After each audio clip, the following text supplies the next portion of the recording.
It was nearly nightfall before the cars regrouped at the Sportsman's Arms for the overnight halt in the hope that the weather would be kinder the following day. At the end of the two stages, Raji Barich held the lead by 1 second from Carl Tundo with less than a minute separating the top six, but it was too early for the bookies to be worried yet. There was no reseeding, and Azhar Anwar and Julius Gige once again led the field, turning left instead of right following the cancellation of stages 3 and 4, which were still waterlogged from the day before. The transport to stage 5 was to the north, running parallel to Mount Kenya.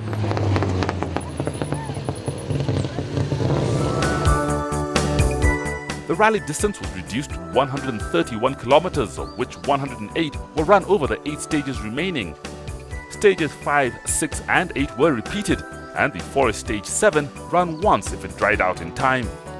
The climax was the spectator stage, run last. The first stage of the day was through the beautiful Loldaiga Hills, although the crews had little time to enjoy the scenery as they tackled bend after bend of technical driving.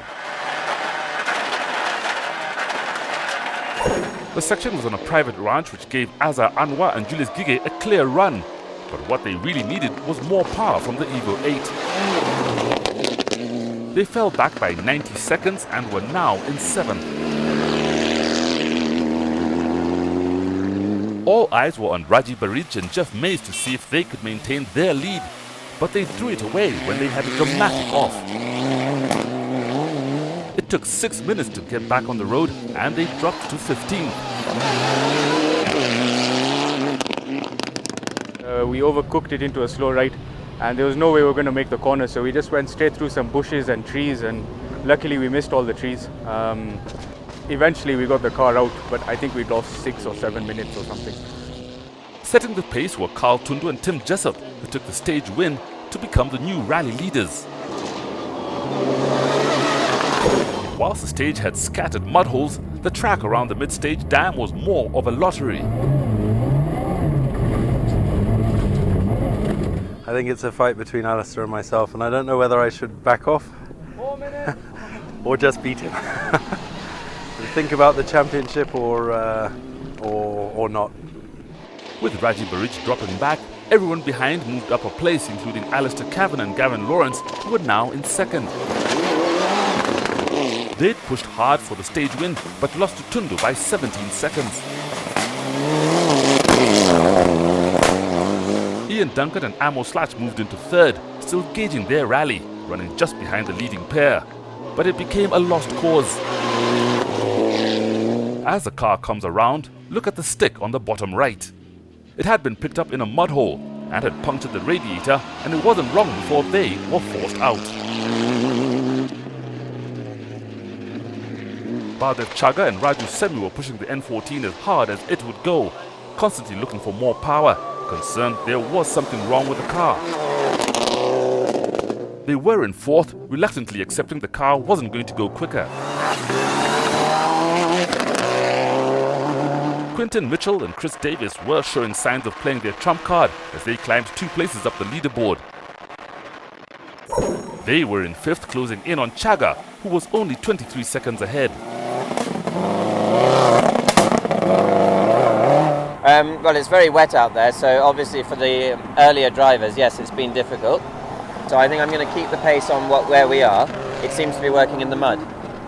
With less than a year since taking up the sport, Jassi Chatri and Gurdeep Panisa have come a long way, and the stages in the different parts of the country are still new to them. They were getting through clean, comfortably holding on to 6th.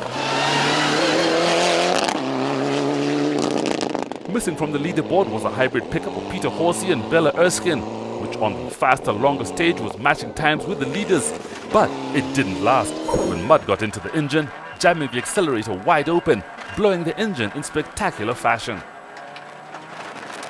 It is a shame to come all this way and do the recce, but what a fantastic route. It was just so nice to be able to drive on the route, with whichever car. And there's no doubt about it. Like, that car is such fun to drive. We've got a lot of power now. We're really working a lot with the engine, and it's going very well.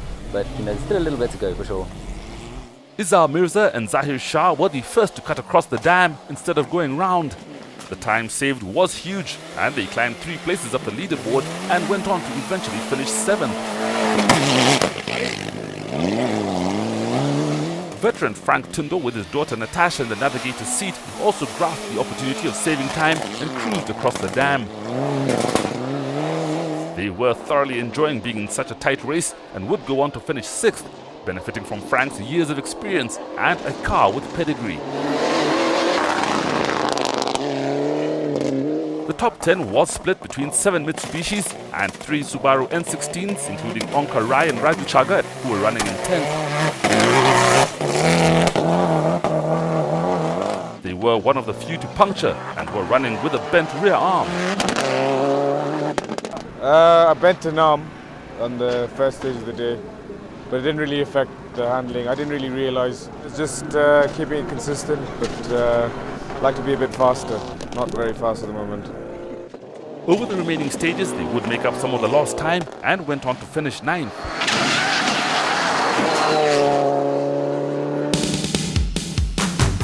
With 5 stages of the rally complete, Carl Tundo held the lead by 18 seconds from his teammate Alistair Kavanagh. Ian Duncan had reached the stage end but went no further, and those behind all gained a place.